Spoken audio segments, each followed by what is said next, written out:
सबको मसीह में जय मसीह की। मैं विश्वास करता हूँ कि आप अच्छे हैं, भले चंगे हैं। और कुछ लोगों को कुछ समय के बाद मैंने देखा, कुछ हफ्तों के बाद, तो बहुत अच्छा लगा आप लोगों को फिर से कलीसिया में देख के। मैं विश्वास करता हूँ कि आराधना में परमेश्वर ने आप सबको आशीष दिया, आपसे बात किया। और मैं विश्वास करता हूँ कि वचन के द्वारा भी परमेश्वर हमसे बात करेगा। आज का जो मसीह का वचन का टाइटल है वो है 4 प्रकार के विश्वासी। क्या है? 4 प्रकार के विश्वासी। जब हम मसीह जीवन में जीते हैं तब हमें बहुत प्रकार के लोग मिलते हैं और बहुत प्रकार के लोगों के अलग अलग क्या रहते हैं, कैरेक्टरिस्टिक्स रहते हैं। और हमें समझना बहुत ज़रूरी है कि जो व्यक्ति के साथ मैं बात कर रहा हूँ, जो व्यक्ति से मैं मिल रहा हूँ, वो किस प्रकार का है और उसके जीवन में क्या परिस्थितियाँ हैं और उसके जीवन में मैं किस तरह एक आशीष का कारण बन सकता हूँ। जब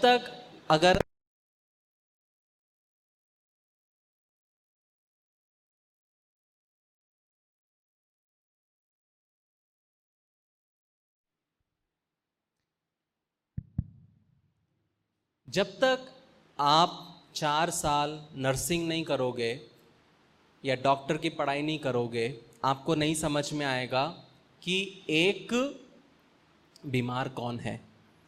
हमको बीमार दिख सकता है, हम बिना डॉक्टरेट किए भी बीमार इंसान को हम देख के पहचान सकते हैं, लेकिन एक डॉक्टर ही है जो मेडिसिन प्रिस्क्राइब कर सकता है। उसको पता है कि इस बीमारी का क्या इलाज है, उसको क्या मेडिसिन देना है।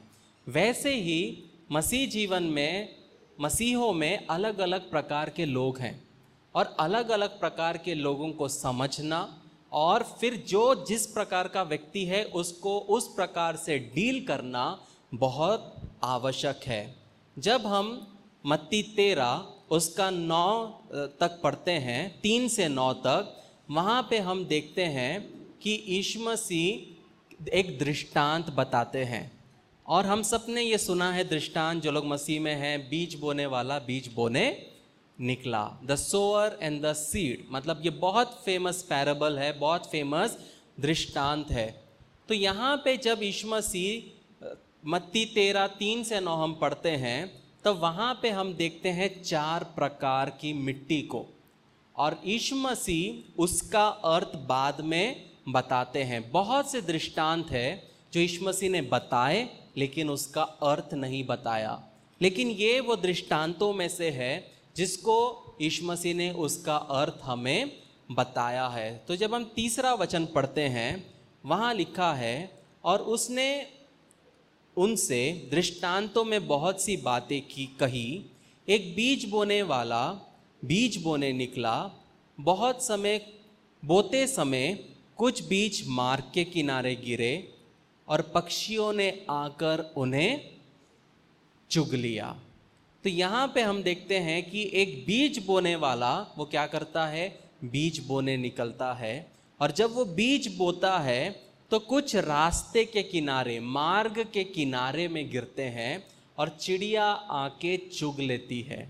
बहुत बार आपने हमेशा ऑलमोस्ट जब मैं प्रार्थना करता हूँ बाइबल स्टडी लेने के बाद या वचन सुनाने के बाद, मैं एक चीज़ बोलता हूँ, परमेश्वर जो वचन बोया है उसको शैतान आके चुराने ना पाए। क्यों बोलता हूँ? क्योंकि वचन को शैतान चुरा सकता है। जब हम आयज़ाया 55 10 to 11 पढ़ते हैं, यशाया 55 उसका 10 और 11, वहाँ लिखा है, जिस प्रकार से वर्षा और हिम आकाश से गिरते हैं और वहाँ यूं ही लौट नहीं जाते, वरन भूमि पर पड़कर उपज उपजाते हैं, जिससे बोने वाले को बीज और खाने वाले को रोटी मिलती है, उसी प्रकार से मेरा वचन भी होगा जो मेरे मुख से निकलता है। वह व्यर्थ ठहरकर मेरे पास ना लौटेगा, परंतु जो मेरी इच्छा है उसे वह पूरा करेगा, और जिस काम के लिए मैंने उसको भेजा है उसे वह सफल करेगा। तो यहाँ पे हम देखते हैं जो बोने वाला है वो कौन है? परमेश्वर है। और जो बीज है वो उसका वचन है। तो जब यीशु मसीह ये दृष्टांत बता रहे हैं, बीज बोने वाला बीज बोने निकला और वो बीज बोया, तो वो परमेश्वर को दर्शाता है कि परमेश्वर क्या कर रहा है, अपने लोगों के जीवन में वचन को बो रहा है। लेकिन कुछ होता है, वो वचन क्या होता है, ज़मीन या रोड के किनारे गिरता है। तो जब हम यिर्मयाह 5:27 पढ़ते हैं, यिर्मयाह 5:27, वहाँ पे लिखा है, जैसा पिंजड़ा चिड़ियों से भरा हो वैसे ही उनके घर छल से भरे रहते हैं, इसी प्रकार वे बढ़ गए और धनी हो गए। तो यहाँ हम देखते हैं कि चिड़िया को एक दुष्ट और एक शैतान के बराबर बताया गया है। और जब हम मत्ती 13 उसका 19 पढ़ते हैं, वहाँ पे भी हम देखते हैं कि दृष्टांत में लिखा है कि दुष्ट आके उसे उठाता है। उसे खोलने की ज़रूरत नहीं है, उसे हम बाद में देखेंगे। तो वहाँ पे हम देखते हैं कि चिड़िया जो है वो दुष्ट है। तो बीज बोने वाला बीज बोने निकलता है, लेकिन क्या होता है, वो रोड के साइड में गिरता है, चिड़िया आके उसको उठा लेता है। जब हम 5 से 8 पढ़ते हैं तो वहाँ लिखा है, कुछ बीज पथरीली भूमि पर गिरे, जहाँ उन्हें बहुत मिट्टी ना मिली, और गहरी मिट्टी ना मिलने के कारण वे जल्द उग आए, पर सूरज निकलने पर वे जल गए और जड़ ना पकड़ने से सूख गए। कुछ बीज झाड़ियों में गिरे और झाड़ियों ने बढ़कर उन्हें दबा डाला, पर कुछ बीज अच्छी भूमि पर गिरे और फल लाए, कोई 100 गुना, कोई 60 गुना और कोई 30 गुना। जिसके कान है वह सुन ले। तो यहाँ पे हम देखते हैं कि 4 जगह क्या करता है, बीज बोने वाला बोता है। जब हम 8वां वचन देखते हैं, उसके लास्ट में एक चीज़ लिखा है, और जो फल लाए, कोई 100 गुना, कोई 60 गुना और कोई 30 गुना। वो एक मसीह जीवन को दिखाता है।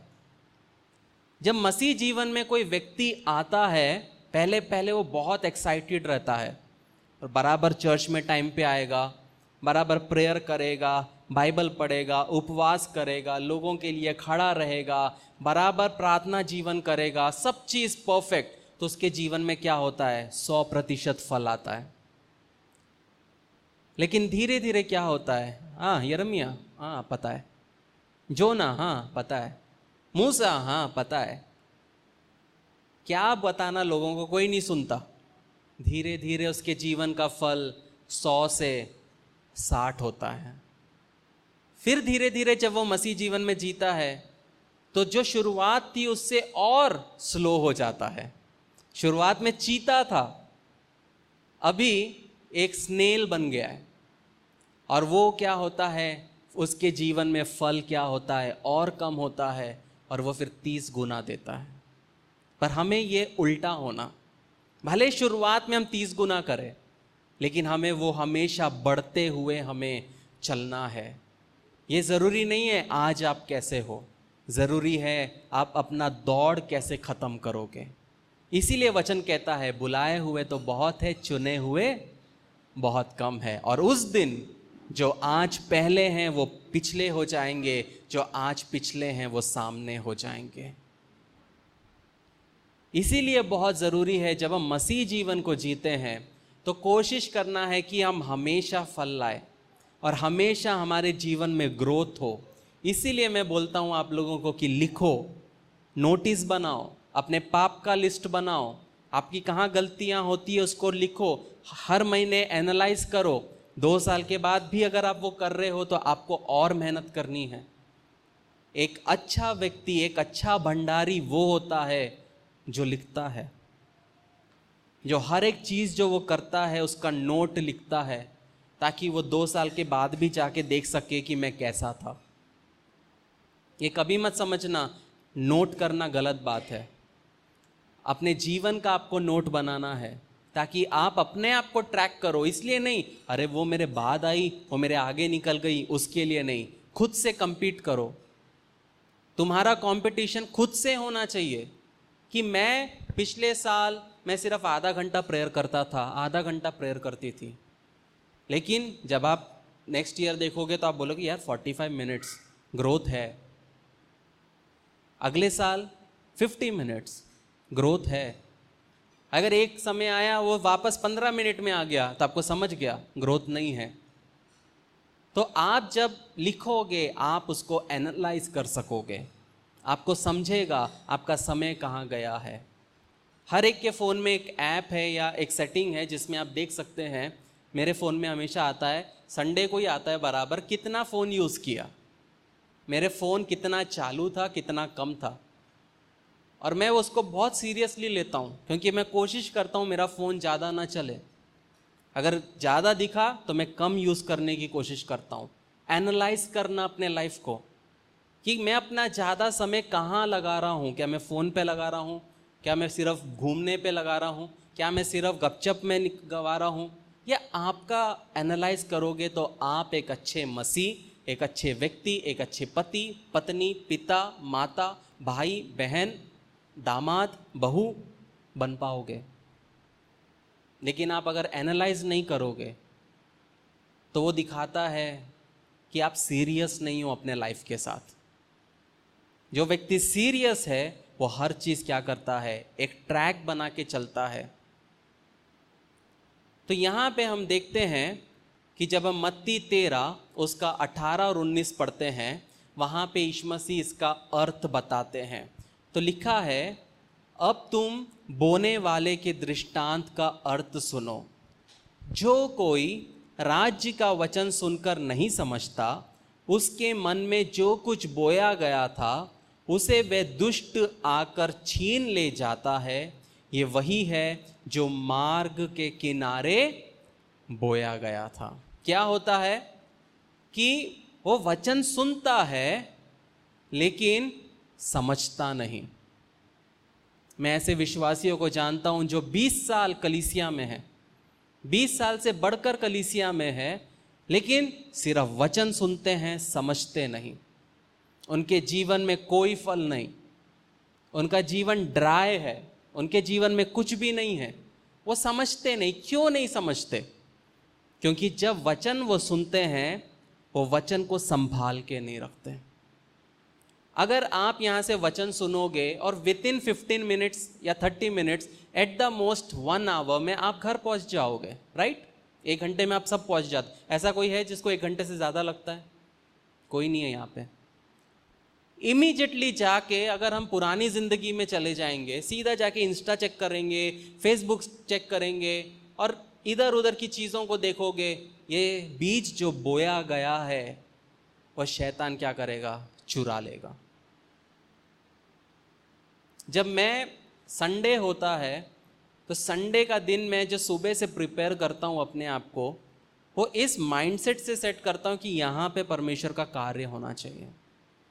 और हर दिन जब मैं जीता हूँ उस माइंडसेट के साथ जीता हूँ। क्यों? क्योंकि आप यहाँ पे अपेक्षा के साथ आते हैं।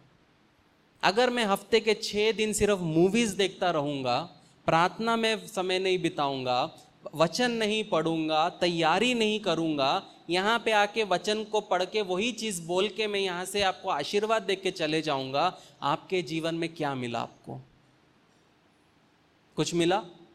नहीं।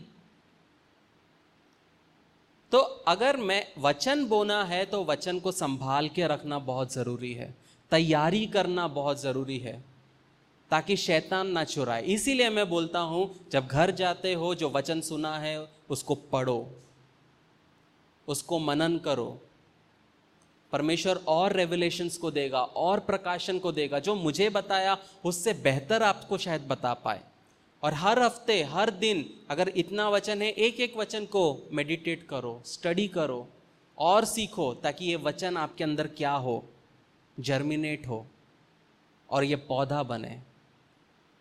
अगर आप एक बीज को गमले के ऊपर फेंक दोगे, भले उसको खोद के रख दोगे और उसमें पानी नहीं डालोगे, तो क्या वो उगेगा? नहीं उगेगा। आपको पानी डालना है, तो जब आप वचन सुनते हो, फिर आपको उसको पढ़ना है, जब आप उसको मनन करते हो, वो वचन आपके जीवन में बढ़ता है और परमेश्वर का कार्य आपके जीवन में होता है। लेकिन अगर आप कलीसिया सिर्फ एक फॉर्मेलिटी के लिए आ रहे हो, क्यों फर्स्ट संडे हमारे यहाँ प्रभु भोज नहीं है? क्योंकि हमको फॉर्मेलिटी नहीं बनाना। पहले हमारे यहाँ प्रभु भोज कभी भी होता था। कुछ लोग बोलते थे, ब्रदर पहले नहीं बताए, पास्टर जी पहले नहीं बताए, हम तैयार होके आते थे। क्यों? ऐसा कौन सा पाप कर रहा है बे?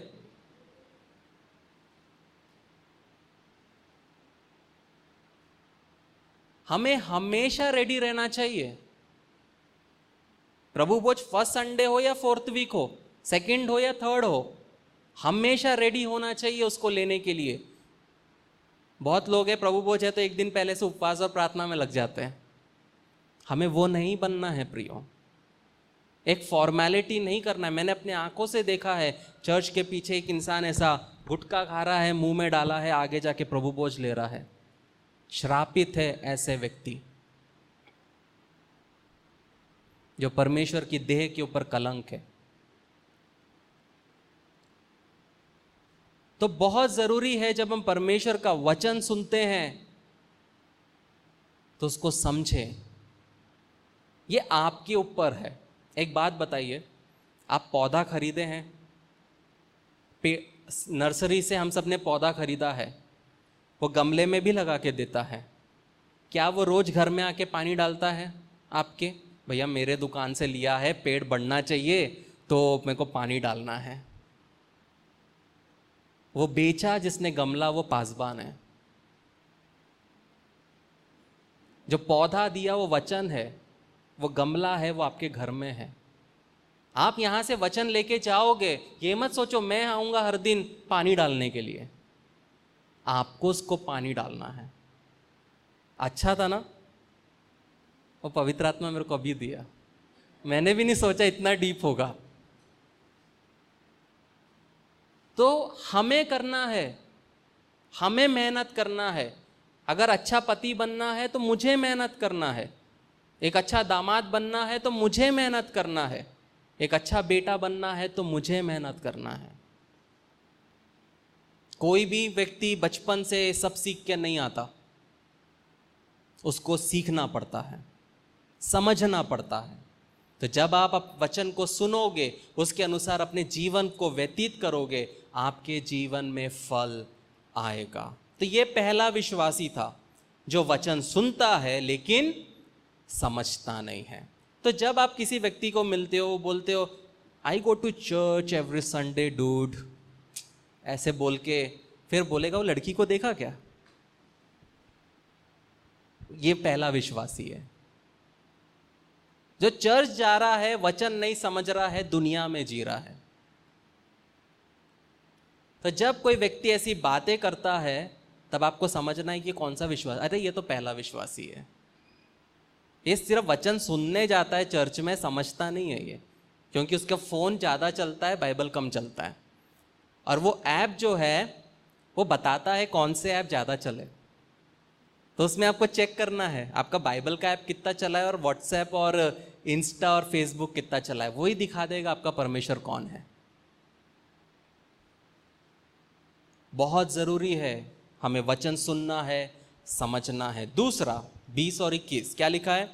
और जो पथरीली भूमि पर बोया गया, ये वह है जो वचन सुनकर तुरंत आनंद के साथ मान लेते हैं, पर अपने में जड़ न रखने के कारण वह थोड़े ही दिन का है, और जब वचन के कारण क्लेश या उपद्रव होता है तो तुरंत ठोकर खाता है। ये दूसरे प्रकार के विश्वासी।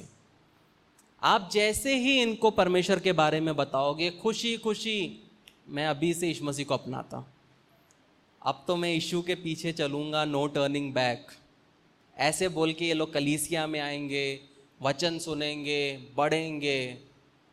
जैसे ही क्या होगा, इनके ऊपर में थोड़ा सा दबाव आएगा, थोड़ा सा उत्पीड़न होगा, ये वापस अपनी ज़िंदगी में चले जाते हैं।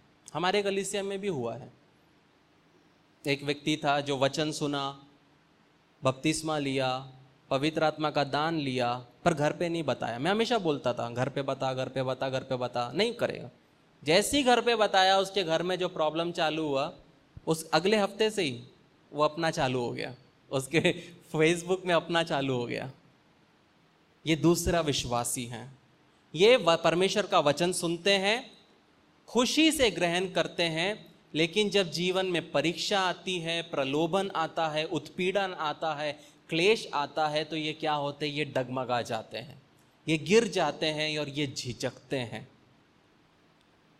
जब हम प्रेरितों के काम 14 उसका 21 और 22 पढ़ते हैं, वहाँ लिखा है, एक्ट्स 14:21-22, वहाँ लिखा है, वह उस नगर के लोगों को सुसमाचार सुनाकर और बहुत से चेले बनाकर लुस्त्रा और इकुनिया और अंतकिया को लौट आए और चेलों के मन को स्थिर करते रहे और ये उपदेश देते थे कि विश्वास में बने रहो, और ये कहते थे कि हमें बड़े क्लेश उठाकर परमेश्वर के राज्य में प्रवेश करना होगा।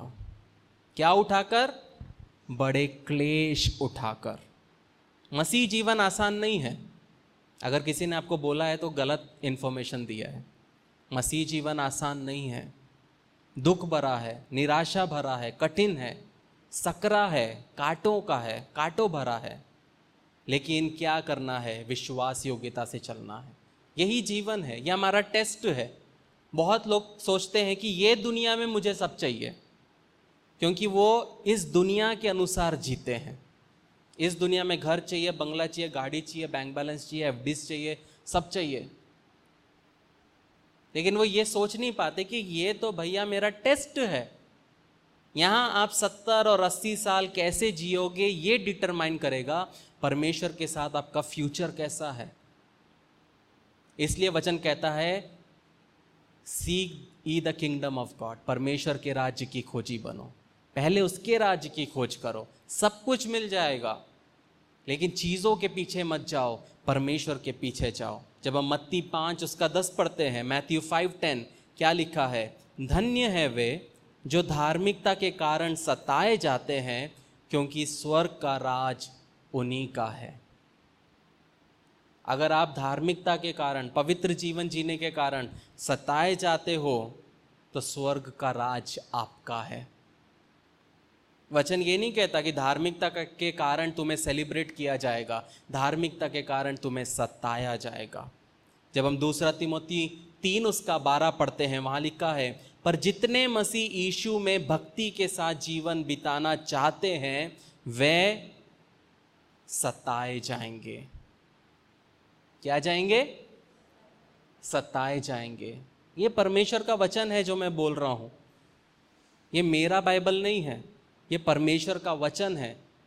जिस दिन आप एक स्टैंडर्ड लेके आप अपने जीवन को जियोगे, आप सताए जाओगे। आपके दोस्त आपको ठुकराएंगे, आपके फ्रेंड्स आपको अनफ्रेंड करेंगे, आपको ब्लॉक करेंगे, क्योंकि आप एक मसीही स्टैंडर्ड को लेके जी रहे हो। जब हम मत्ती 5 उसका 10 और 12, 10 से 12 जब हम पढ़ते, लिखा है, धन्य है वे जो धार्मिकता के कारण सताए जाते हैं, क्योंकि स्वर्ग का राज्य उन्हीं का है। धन्य हो तुम जब मनुष्य मेरे कारण तुम्हारी निंदा करे और सताए और झूठ बोल बोलकर तुम्हारे विरोध में सब प्रकार की बुरी बात कहे, तब दुखी होना। क्या होना? आनंदित होना। जब लोग हमारे बारे में झूठ बोलते हैं, जब लोग हमारे बारे में क्या बोलते, बुरी बुरी बातें बोलते हैं, एक फेवर करना खुद के लिए, घर से बाहर निकलना, एक पेस्ट्री लेना, उस पर कैंडल जलाना और फूकना, कट करके खाना, सेलिब्रेट करना। जब लोग आपके बारे में झूठ बोलते हैं, बैठ के रोना नहीं रोंदू के समान, ओ मेरे बारे में ऐसा कैसा बोल दिया। सेलिब्रेट। परमेश्वर के लिए हमें कुछ सहने के लिए मिल रहा है, तो क्या लिखा है? तब आनंदित और मग्न होना, क्योंकि तुम्हारे लिए स्वर्ग में बड़ा फल है, इसलिए कि उन्होंने उन भविष्यवक्ताओं को जो तुमसे पहले थे इसी रीति से सताया है। अगर मेरे स्टैंडर्ड जो है उसके वजह से मुझे परसिक्यूशन होता है या लोग मुझे पसंद नहीं करते हैं, मुझे कोई फ़र्क नहीं पड़ता है, जबकि उस दिन मैं बहुत अच्छे से खाता हूँ, क्योंकि मेरे को लोगों का स्टैंडर्ड नहीं चाहिए, परमेश्वर का स्टैंडर्ड चाहिए। लोगों के लिए नहीं हम जी रहे हैं प्रियो, हम परमेश्वर के लिए इस पृथ्वी पे जी रहे हैं। जब हम मत्ती 10:34 से 36 पढ़ते हैं, वहाँ पे लिखा है, क्या लिखा है? यह ना समझो कि मैं पृथ्वी पर मिलाप करने आया हूँ, मैं मिलाप कराने नहीं पर तलवार चलाने आया हूँ। मैं तो आया हूँ कि मनुष्य को उसके पिता से, बेटी को उसकी माँ से और बहू को उसकी सास से अलग कर दूँ। मनुष्य के बैरी उसके घर ही के लोग होंगे। इसका मतलब क्या है? मैं तलवार लेके आया हूं, उसका मतलब है जब आप यीशु मसीह पे विश्वास करोगे तब क्या होगा? बेटा और पिता के बीच में तलवार, दोनों लड़ेंगे। पति बेटे, बाप बेटे को घर से हकाल देगा।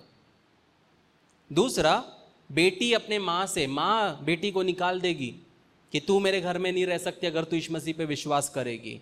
बहू का सास से, अगर बहू विश्वास में आई तो सास के साथ उसके प्रॉब्लम्स चालू होंगे। और मनुष्य के बैरी घर ही के लोग होंगे। मतलब जब आप यीशु मसीह पे विश्वास करोगे, आपका खुद का परिवार, आपके खुद के लोग, ये मत सोचो दूसरे लोग, मैं नाम नहीं लेना चाहता, सब रिकॉर्ड होता है, दूसरे लोग, दूसरे जाति के लोग वो आपके दुश्मन होंगे, नहीं, हमारे घर के लोग हमारे दुश्मन होंगे। वो आपसे बात करना बंद कर देंगे, और जैसे आप फ़ोन करोगे तो बोलेंगे बड़ी आई बताने वाली, ऐसे रख के फ़ोन नहीं उठाएंगे, साइलेंट कर देंगे। ये यीशु मसीह का वचन है, ये यीशु मसीह ने कहा है। इसीलिए जब कोई व्यक्ति बोलता है मुझे यीशु मसीह के लिए जीना है, तो मेरा सवाल एक ही रहता है, मरेगा? अगर तुम मर सकते हो तो मसीह के लिए जी सकते हो। अगर आप बोलोगे नहीं मर नहीं सकता लेकिन चर्च आऊंगा, दशमांश दूंगा, नहीं चाहिए, निकल।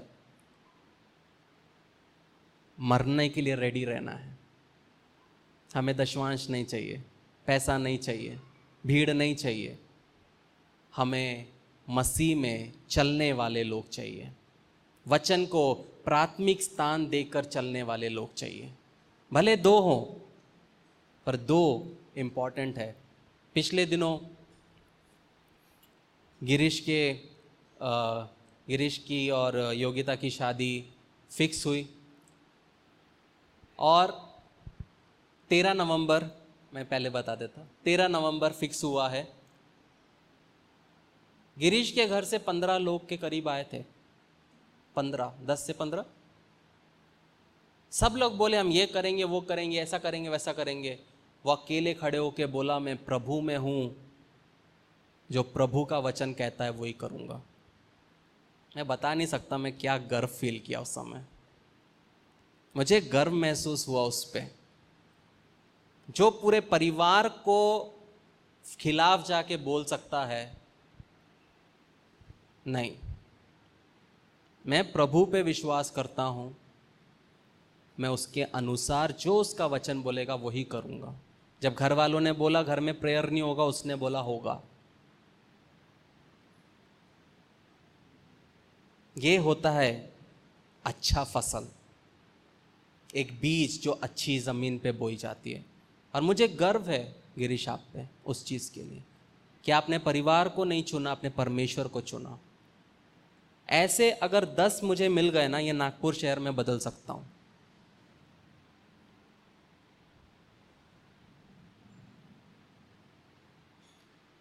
आप में से शायद बहुत लोग गिरीश से बात भी नहीं किए होंगे या जानते भी नहीं होंगे, जबकि मैं हमेशा बोलता हूँ सबसे मिलो, सबसे बात करो। लेकिन आज हमारे लिए वो एक मिसाल है इस कलीसिया में, एक स्टैंडर्ड उसने बनाया।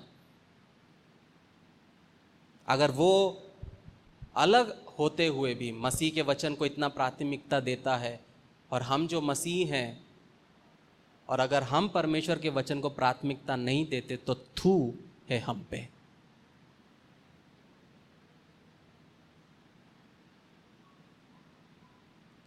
तो ये है दूसरे प्रकार के विश्वासी, जो वचन सुनते हैं, खुशी से अपनाते हैं, लेकिन जब प्रॉब्लम्स आते हैं मसीह को छोड़ देते हैं।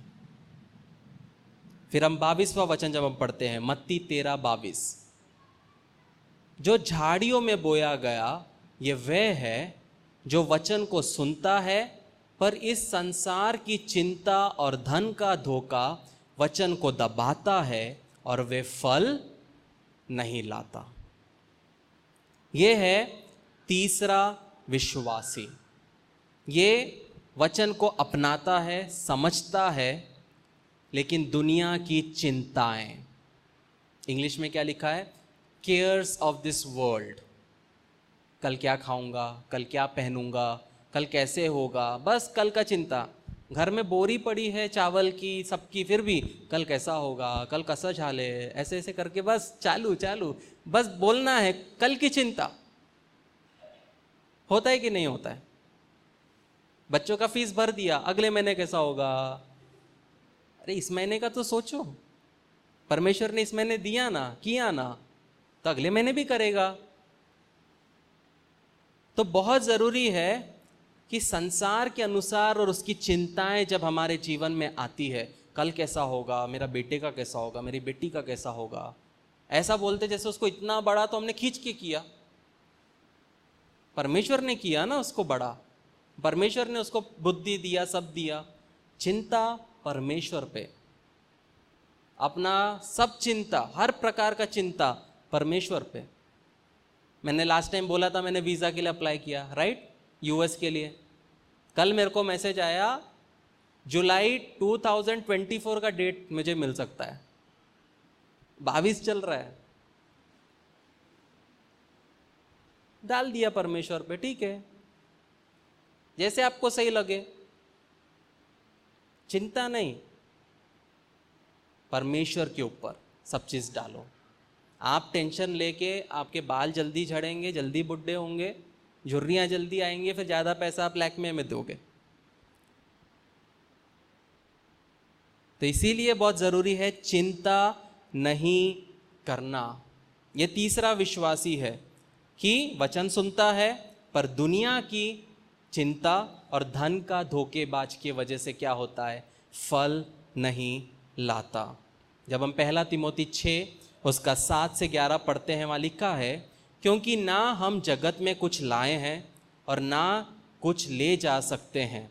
यदि हमारे पास खाने और पहनने को, तो इतना इन्हीं पर संतोष करना चाहिए। कितने लोग यहाँ पे हैं जिनके पास खाने और पहनने के लिए है? सबके पास है। तो क्या कहता है वचन? संतोष करो, खुशी मनाओ। ऐसा तो नहीं है ना कि पैंट फटा है सील के बैठे, सब है ना सबके पास, सब परमेश्वर ने दिया। आपको पता है, अगर आपके पास में घर है, रहने को छत है, खाना है, कपड़ा है, दुनिया में आप 70% अमीर लोगों में आते हो, क्योंकि यहाँ ऐसे भी लोग हैं जिनके पास छत नहीं है, कपड़े नहीं है, खाना नहीं है। ये मत सोचो अरे मैं टॉप 10 बिलियनर्स में तो नहीं हूं। अगर यही एटीट्यूड रखोगे तो कभी नहीं आओगे। लेकिन आपको जो परमेश्वर ने दिया है उसमें आनंदित रहोगे, संतुष्ट रहोगे, तो परमेश्वर क्या करेगा? और बढ़ाएगा। कम में खुश रहना। क्या लिखा है? पर जो, 9वां वचन, पर जो धनी होना चाहते हैं वे ऐसी परीक्षा और फंदे और बहुत सी व्यर्थ और हानिकारक लालसाओं में फंसते हैं, जो मनुष्यों को बिगाड़ देती है और विनाश के समुद्र में डुबा देती है। क्योंकि रुपए का लोभ सब प्रकार की बुराइयों की जड़ है, जिसे प्राप्त करने का प्रयत्न करते हुए बहुतों ने विश्वास से भटक कर अपने आप को नाना प्रकार के दुखों से छलनी बना लिया है। पर हे परमेश्वर के जन, तू इन बातों से भाग और धर्म, भक्ति, विश्वास, परम प्रेम, धीरज और नम्रता का पीछा कर। वचन क्या बोला?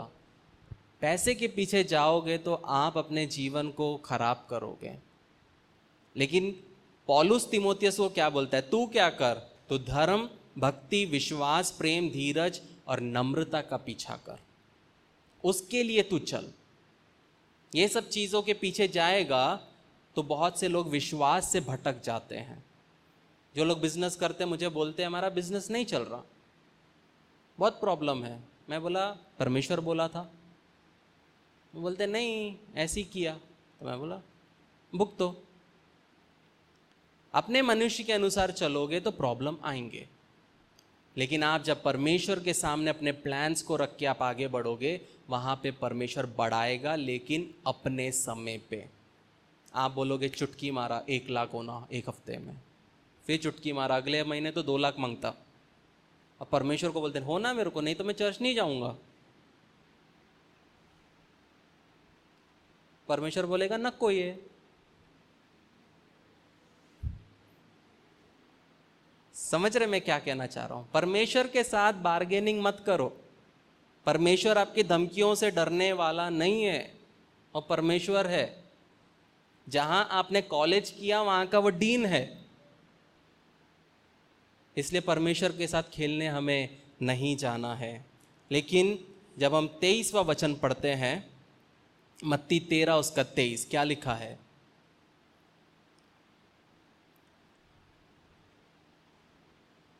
जो अच्छी भूमि में बोया गया ये वह है जो वचन को सुनकर समझता है और फल लाता है, कोई 100 गुना, कोई 60 गुना और कोई 30 गुना।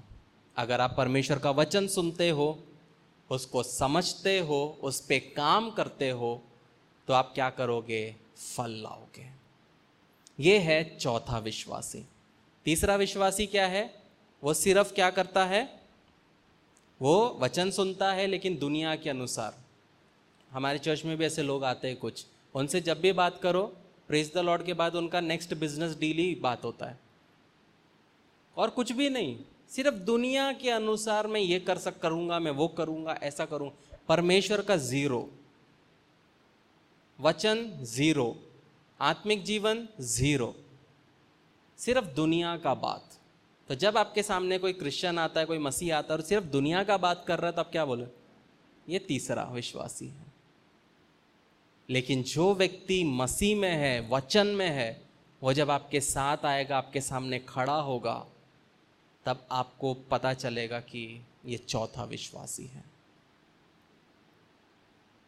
इसमें फल है, इसका बात करने का तरीका अलग है, इसका व्यवहार अलग है, इसकी सोच अलग है, इसके ख्याल अलग है। जब मैं इस व्यक्ति से बात करता हूं तो मैं मोटिवेटेड फील करता हूं। घर पे जाओ तो डीमोटिवेट हो जाता हूं, क्योंकि माँ हमेशा बोलती रहती तू नालायक है, बुद्धू है, कोई काम का नहीं है, सड़े हुए अंडे का छिलका है। लेकिन जब मैं इससे बात करता हूं तो ये मुझे मोटिवेट करता है। जब आप ऐसे व्यक्ति को जानते हैं तो वो कौन है? वो वचन में मजबूत एक व्यक्ति है, जो अपने मुंह के जो शब्द है केयरफुली बोलता है, समझ से बोलता है, आए बाय कुछ नहीं बोलता, वो आपकी बढ़ोतरी चाहता है। वो एक चौथा विश्वासी जो वचन के अनुसार चलता है। प्रियो, बहुत ज़रूरी है प्रियो, वचन के अनुसार हमको चलना। अब आप बोलोगे, अपने आप को एनालाइज करोगे, नहीं हो ठीक है, मैं तीसरा हो सकती हूँ, हो सकता हूँ, मैं पहला हूँ शायद। पर मैं एक चीज़ कहना चाहता हूँ, इससे आपको थोड़ा अच्छा लगेगा कि यहाँ पे बैठे जितने लोग इंक्लूडिंग मी, हम सब में ये चारों विश्वासी है। ये 4 विश्वासी अलग हैं, लेकिन ये चारों एक में भी है। हमारे जीवन में ऐसे ऐसे सीजन्स आते हैं जब हमारे घर में तनाव होता है, प्रॉब्लम होता है, हम वचन सुनते हैं लेकिन हमारे दिमाग में नहीं चलता, हमको नहीं समझ में आता। और मैं यहाँ पे सच्चाई बोल रहा हूँ, मैं ये नहीं बोल रहा हूँ कि मेरे को आपको प्रोत्साहित करना है, मैं बहुत बेटर हूँ आपसे, नहीं। हमारे जीवन में, मेरे जीवन में ऐसा होता है, कभी कभी इतना प्रेशर रहता है, जब मैं यहाँ से जाके घर में घुसता हूँ तो मेरा जो सर चकराता है वो सिर्फ मैं जानता हूँ। मेरे को कुछ करने की इच्छा नहीं होती, कुछ समझ में नहीं आता, मैं सिर्फ जाके लेटता हूँ। तब मैं पहला विश्वासी बन गया। फिर कभी कभी ऐसा होता है कि दूसरा विश्वासी हम बन जाते हैं। दूसरा विश्वासी क्या है? हम सोचते हैं। कोई सामने आके एकदम से प्रेज द लॉर्ड बोला तो हम अरे कैसा बोलूँ, क्या बोलेंगे लोग। जय मसीह की अरे कैसे बोलूँ, गुड मॉर्निंग गुड मॉर्निंग। हमको जय मसीह की बोलने में भी शर्म आती है लोगों के सामने। मुस्लिम्स को नहीं आती, हिंदूज को नहीं आती, सिख को नहीं आती, सिर्फ क्रिश्चियंस ही हैं उनको जय मसीह की बोलने में शर्म आती है। वो पहले गुड मॉर्निंग बोलेंगे, बाद में जय मसीह के बोलेंगे। मैं एक छोटा सा एग्जाम्पल दे रहा हूँ। तो वह जब हम ऐसे झिझकते हैं, जब आप अपने भाई को रोड में मिलते हैं अपने दोस्त के साथ, वो आके अरे जय मसीह की, हाँ जय मसीह। जब आप ऐसे करते हो आप दूसरे विश्वासी बन रहे हो। फिर उसके बाद आता है तीसरा विश्वासी, जो कल के बारे में सोचता रहता है।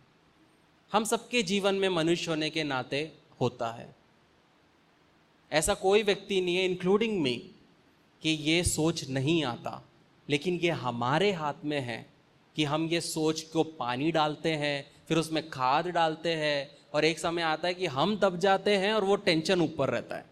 ये मेरे ऊपर है। हम सबके जीवन में टेंशन है, हम सबके जीवन में प्रॉब्लम है, लेकिन कभी कभी हम क्या करते हैं, हम उसको सोच लेते हैं, तब हम तीसरे विश्वासी बनते हैं। लेकिन आप में से हर एक जन गवाह होगा कि आप जो यहाँ बैठे हो, कोई मैसेज है जो आपको आज भी याद है, जो आपने यहाँ कलीसिया में सुना है। ऐसे कोई ना कोई मैसेज है जो आपको याद है, जो बोला गया है। क्यों? क्योंकि वो समय पे आपने पवित्र आत्मा को काम करने दिया और वो वचन आपके ग्रहण हुआ और वो पेड़ बनता है। तो ये कभी नहीं सोचना मैं चौथा हूँ, वो जो बैठी है ना वो तो पहली है, मुझसे बात करती तो ऐसी ही बात करती है, वो पहली है। तो इधर आके सबके बात ही मत करने, दूसरा है, ये तीसरा है, ऐसा मत सोचना मन में। लेकिन ये चारों प्रकार मसीह जीवन में होते हैं और हमें कोशिश करना है कि हम सब चौथे प्रकार के विश्वासी बने। एक ऐसा विश्वासी जो वचन सुनता है, समझता है, ग्रहण करता है और वो पेड़ बनता है। और जब वो पेड़ बनता है तो वो औरों के लिए एक आशीष का कारण होता है। हालेलुया।